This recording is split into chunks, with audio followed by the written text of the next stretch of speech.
All gas, no brake.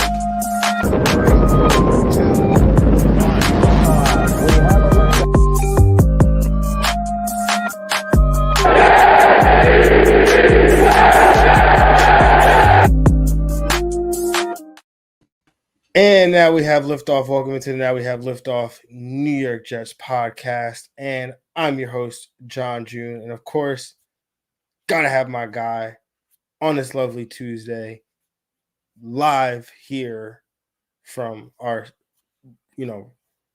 separate studios, of course. But Frank Jim Piccolo. Frank, what's going on, man? Not much. We had our command center, bro. It's always good to talk football with my best friend. Let's get after it. Yeah, man. Definitely love talking ball with you, brother. Of course, man. Gotta love talking, especially about our New York Jets, even when they make us upset and they make us sad.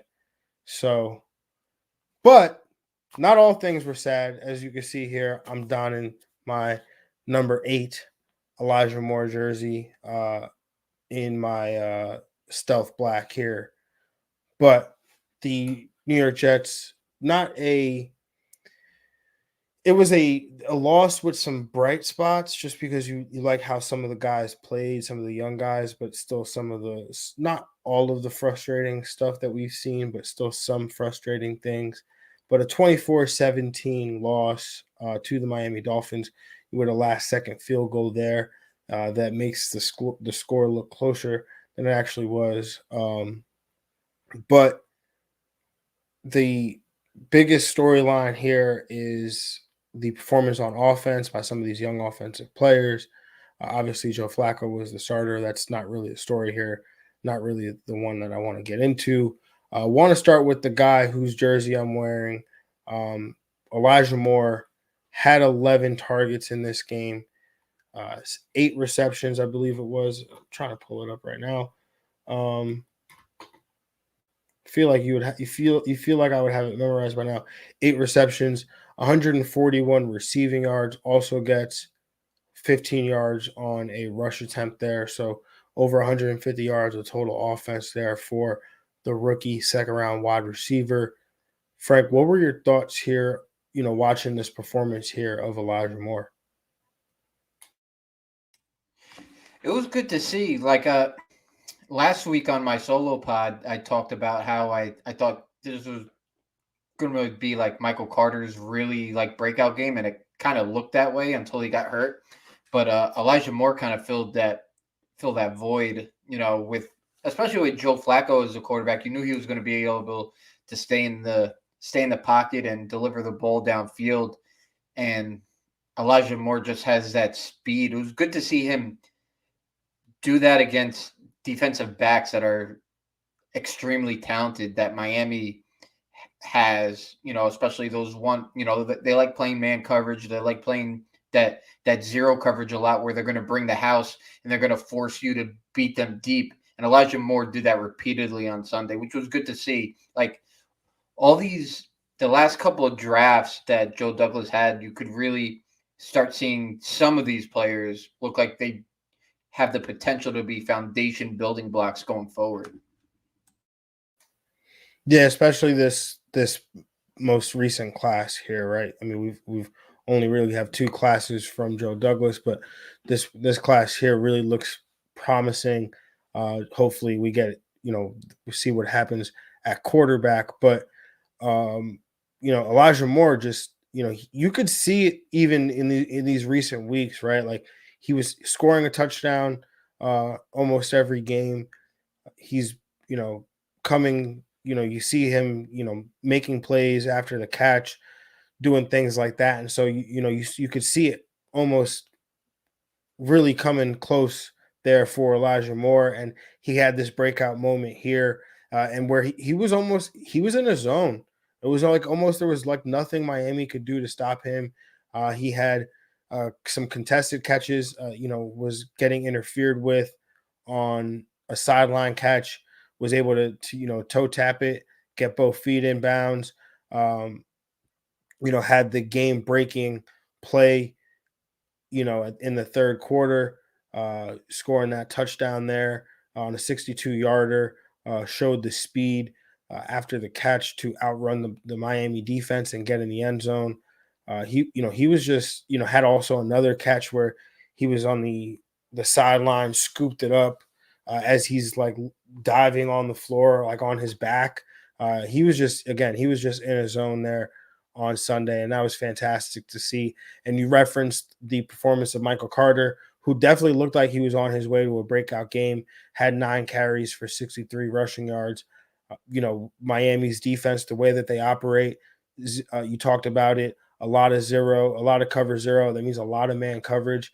That means that you're going to have these linebackers isolated with your running backs and man-to-man coverage. And so Michael Carter was going to be in definitely some favorable opportunities in the pass game as well. So it sucked to see him go down. Hopefully, seems like, according to Adam Schefter, it's a 2 to 3 week injury with a low grade high ankle sprain. So should be back in a few weeks there.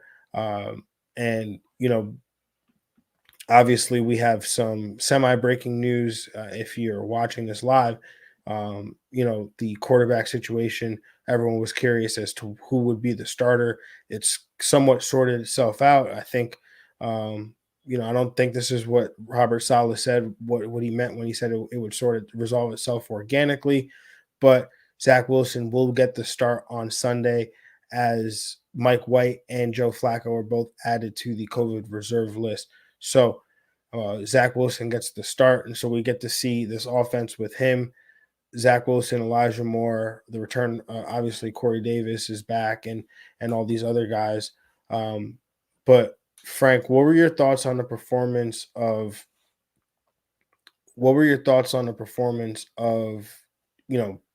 Mike LaFleur, not just this game, but in recent weeks as well? I think he's coming to his own. I think we said it a couple of weeks ago that, this is the coordinator that we thought, like the end arounds, the double passes, the screens. Like, it's almost like he was trying to do too much because of the talent that Zach Wilson had. So maybe this was good for LaFleur also, where he could take a seat back and be like, oh, it's okay to play, like Salah likes to say, boring football.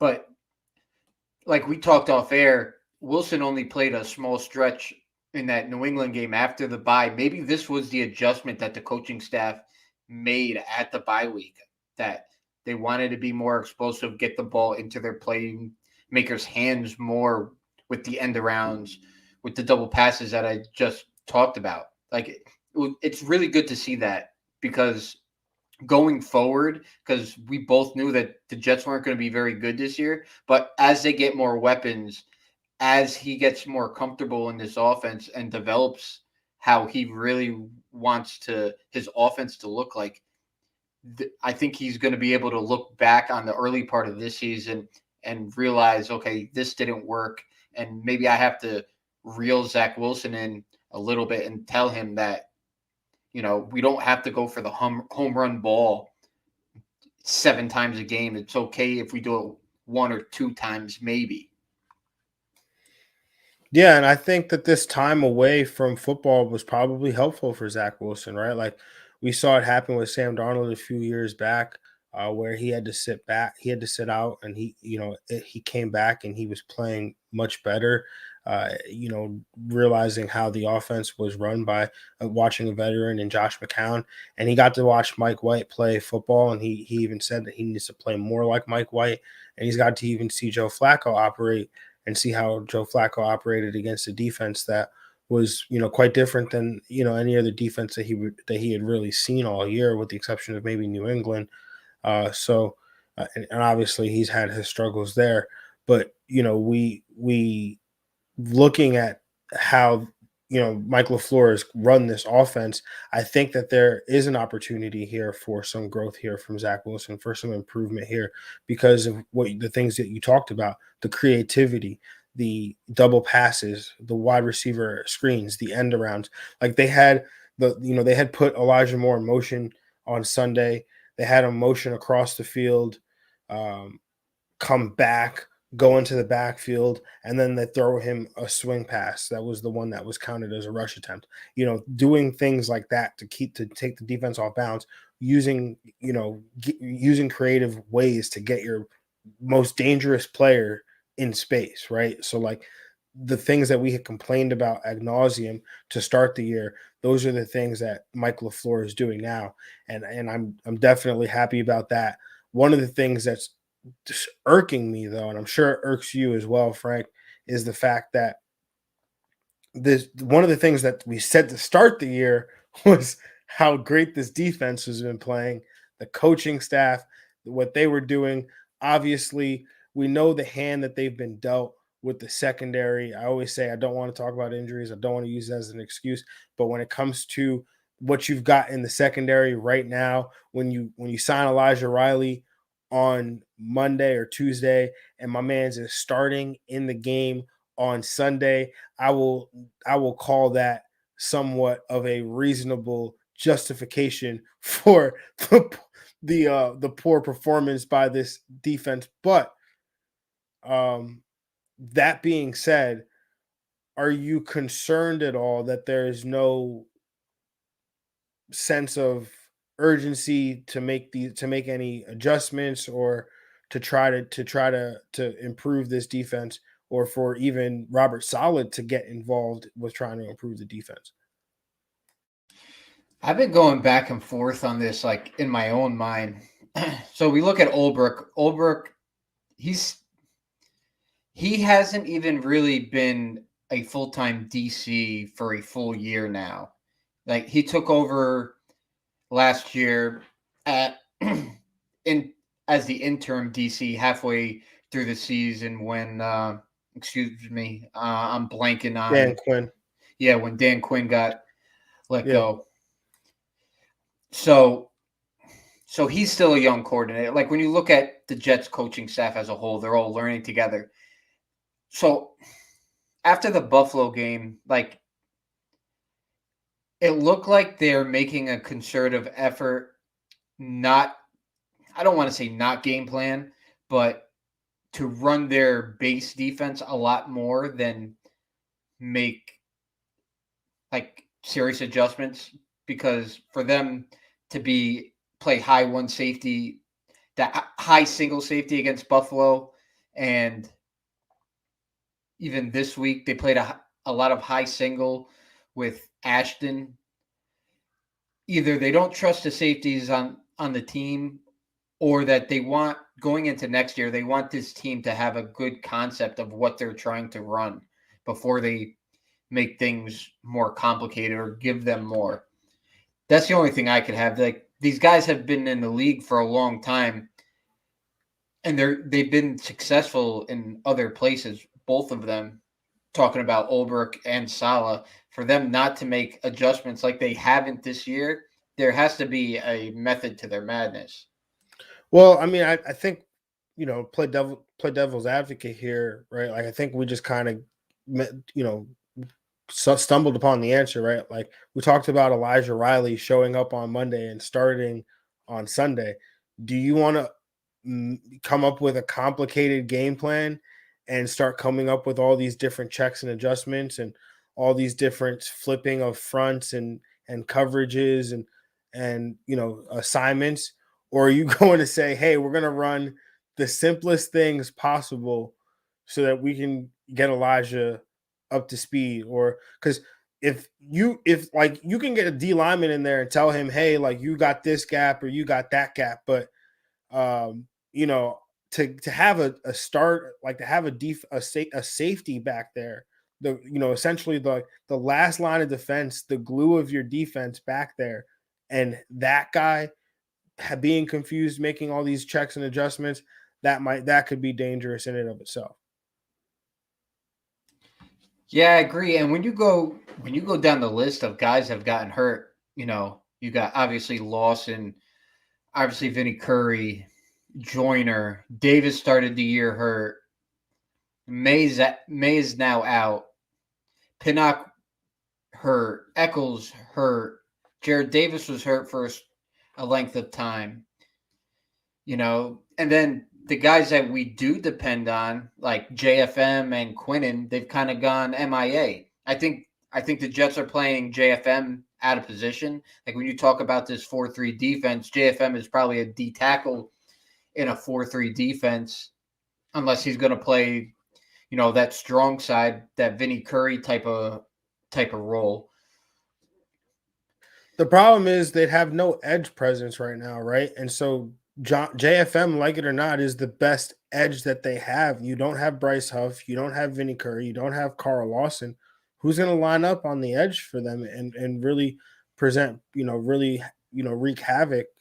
You're really like your best chance at getting at the quarterback is having some combination of JFM, Quinnen, and Sheldon Rankins on the field. I mean, I think the problem is that they rotate these guys way too much, man. I mean, like the fact that Nathan Shepard is constantly playing. Bro. I mean, yeah, I know you could go on and on all day about Nathan Shepard. They just got Ronald Blair back in there. He's playing a ton of snaps, right? Like Kyle Phillips just came back. He's playing a ton of snaps. I mean, Quinnen has been really good actually on a per snap basis, right? He's got one of the highest pressure rates at the defensive tackle position across the league. The problem is he just isn't on the field for 80-90% of the time as like some of the elite defensive linemen in the league are. Yeah, and you just reminded me, like when I was breaking down the game and I texted you, I was like, why is Shepard getting so many snaps? And it brings me to my point. Like there were so many stupid penalties from this game as a whole. The Jets just kept shooting themselves in the foot. Like that penalty by JFM that Salah singled him out in the presser. Like you just have to be better. Like you have to have some football situation knowledge there. Like, yeah, was it a ticky-tack call? Maybe, could be. But right there, just stop. Even if you got to fall down. Tua took 2 steps, and he's a slight quarterback. You got to know that he's going to go flying.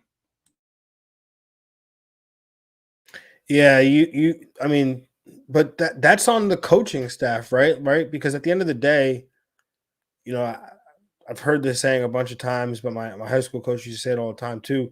It's either you coach it or you allow it to happen, right? So at the end of the day, right, like it's on you as a coach.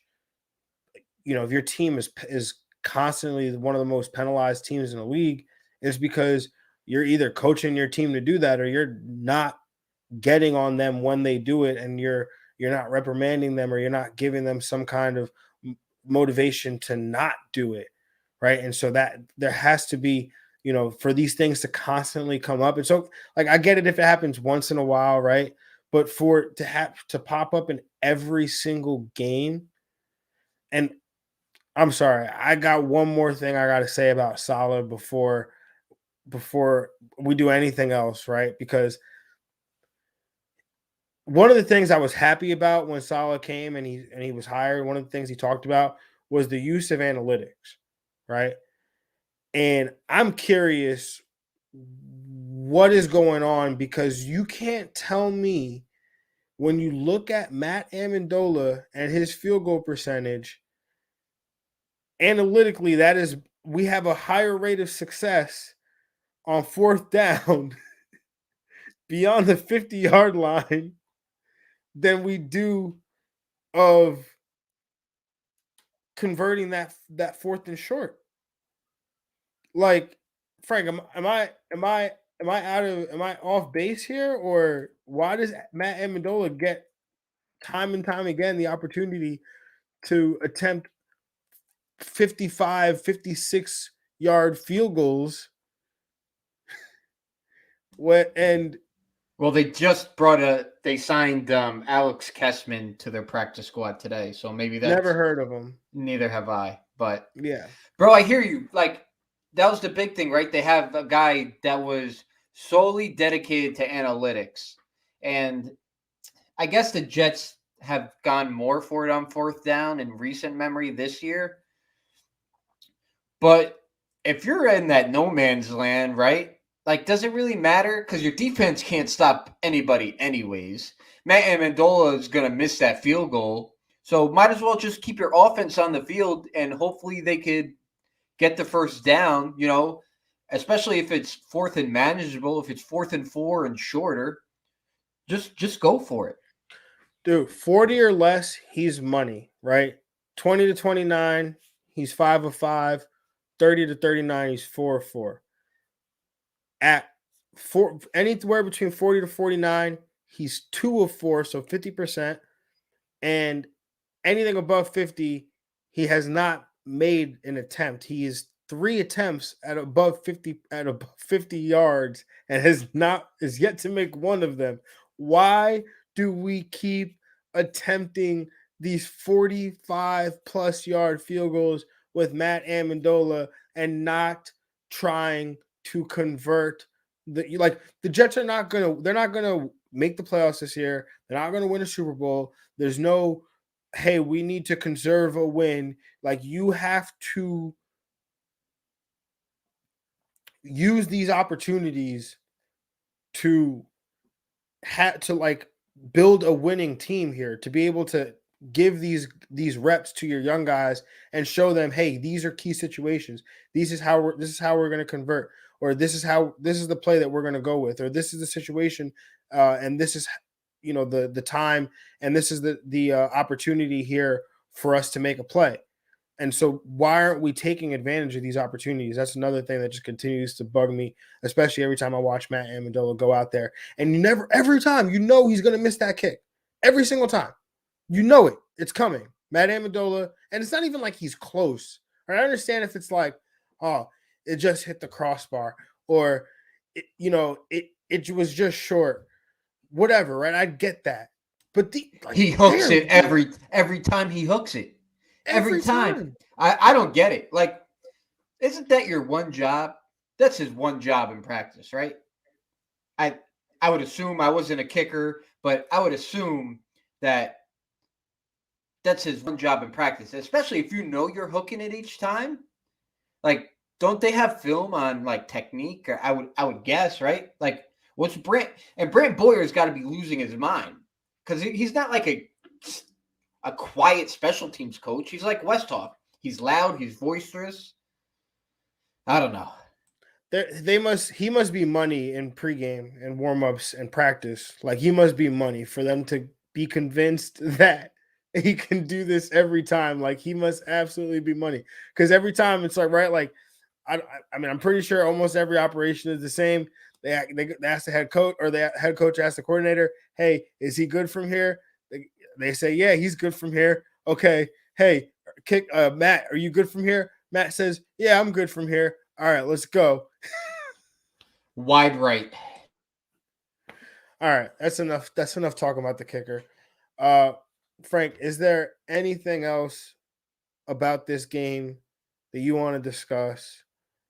Shout out to Brycehall, continuing to have a phenomenal season here. Was shut down again? You were going to say something, Frank? Yeah, I was. I was really impressed with the game Quincywilliams had, especially that I think it was it Waddle where they ran that pitch play to, where he had that nice tackle for loss in the first quarter. I don't quite remember who the receiver was, but I know what play you're talking about. Yeah, the way he just diagnosed that and just missiled in there. I think he could be a piece going forward. Obviously, he's not going to be a Pro Bowl player, but if you surround him with other good linebackers, I feel like he could be a contributing piece to a solid defense. Yeah, I mean, the defense felt at its best when it was Mosley and Quincywilliams in the middle of it, right? Surrounded by, all that speed that they had. Obviously they lost Marcus May, which sucks, but they had all that speed with Michael Carter and Brycehall, and especially with the front four that they have, that they rotate in there in and out. But I think Quincywilliams can be definitely a phenomenal piece next to CJ Mosley in this defense. Again, if they can get the secondary short away, right? I mean, Ashton Davis he's somebody that we've been high on, think he has a ton of potential, and he's been up and down through recent weeks. He's been solid the last couple of weeks, though. Yeah. I know he had a pick against Miami, but that was kind of Tua's fault. Yeah. But he made the play. That's something that other safeties haven't been able to do. But but he's been solid in the run support. You haven't really seen him get burned all too much. Yeah, he's been a liability a bit as a tackler, especially in the open field. I mean, there was the Jonathan Taylor one, which obviously that one's tough, but there was also another one against I think Patrick Laird of the Dolphins on Sunday, where he's in perfect position, diagnosed it perfectly, and he's in position to make a play for a tackle for a loss. And instead of a 1 or 2 yard loss, it's a 1 or 2 yard gain for a first down. And so those are the critical plays that Ashton Davis has to make. But don't hear what I'm not saying. I do like Ashton Davis. If you've listened, you've watched, Frank, this. I do like Ashton Davis. I think he's got a ton of potential. He's a very good athlete, has some good draft capital attached to him as a 3rd round pick. So I think that I'm not closing the book on Ashton Davis as being a potential player. He's just got to stay healthy. Yeah, I mean, he's got to stay healthy. Say that about literally anybody. No, but I mean particularly him, because he needs those practice reps to get better. So, like, he's not in the Blake Cashman breath yet, but he's getting close. Yeah, man. Anything else on this game here before we take it to our next segment? Nope, nothing. All right. So, Frank, why don't you tell the lovely people who our next segment is brought to them by?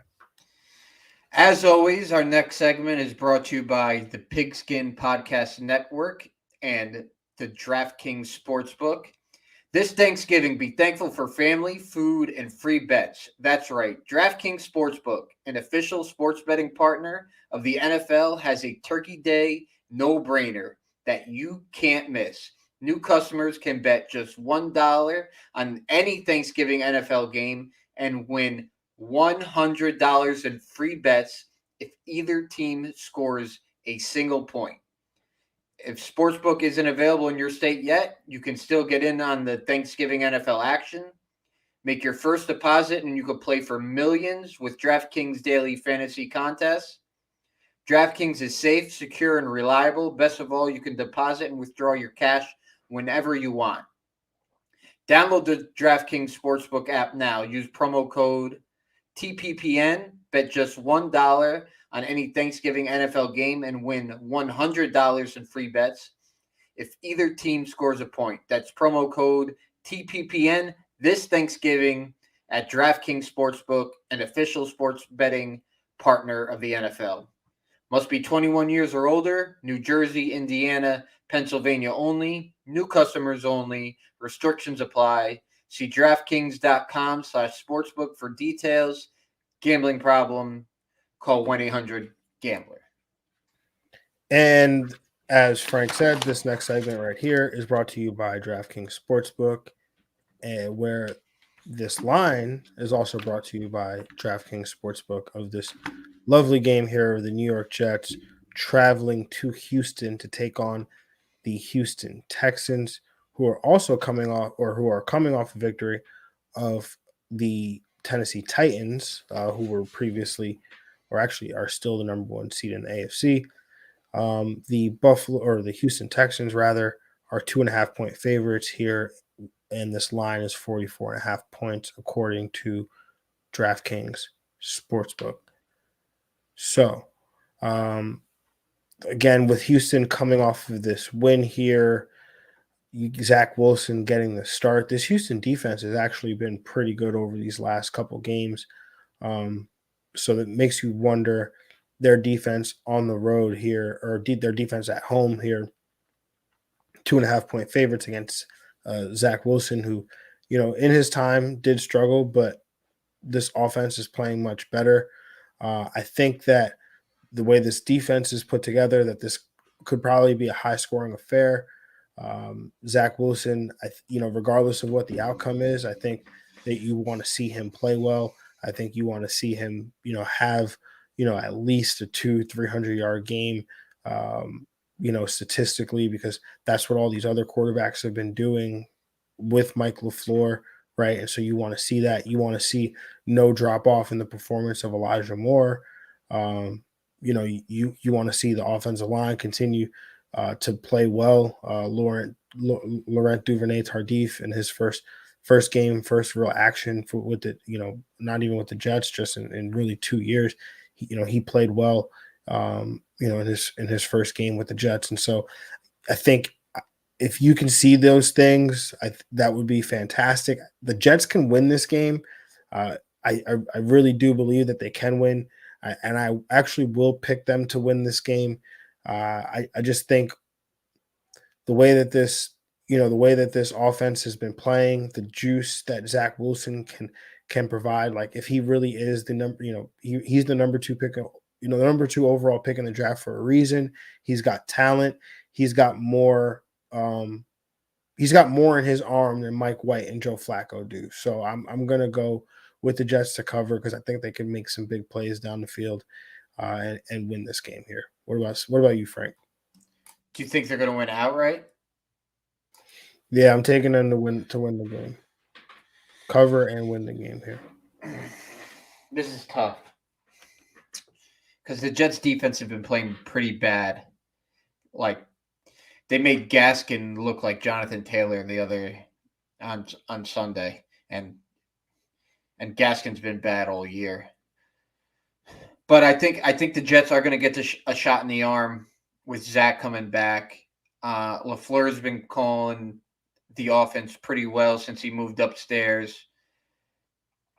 We also have John Beck on the staff now, who Wilson obviously has a connection to, being that's been his personal quarterback coach for a minute. I do have the Jets covering, but I don't see the Jets winning the game. Yeah, I mean, that's fair. 2.5-point cover. That'll be, what does he got? So a 1-point loss here for the Jets. 2-point loss, even, could get it done. Yeah, I mean, don't get me wrong. I think, Houston, they've played tough all year, but this is a team this is a kind of game where I think the Jets are gonna, like, they already throw the ball at a high rate. They're throwing it over 60% of the time in games, and that's even in neutral game script. Even when the score is one score, even when it's a 1-score game on first and second down, they're still throwing the football, and so I think they'll continue to do that. So I think while they have a deficiency of stopping the run, the Jets do. Houston can't run the football, right? I mean, they've got David Johnson. They just neither could Miami, but Miami has actually running backs that are actually halfway decent. Like David Johnson looks like he's literally stuck in quicksand. Rex Burkhead. I mean, both these guys are like David Johnson's averaging 1.7 yards per carry right now over his last 4 games.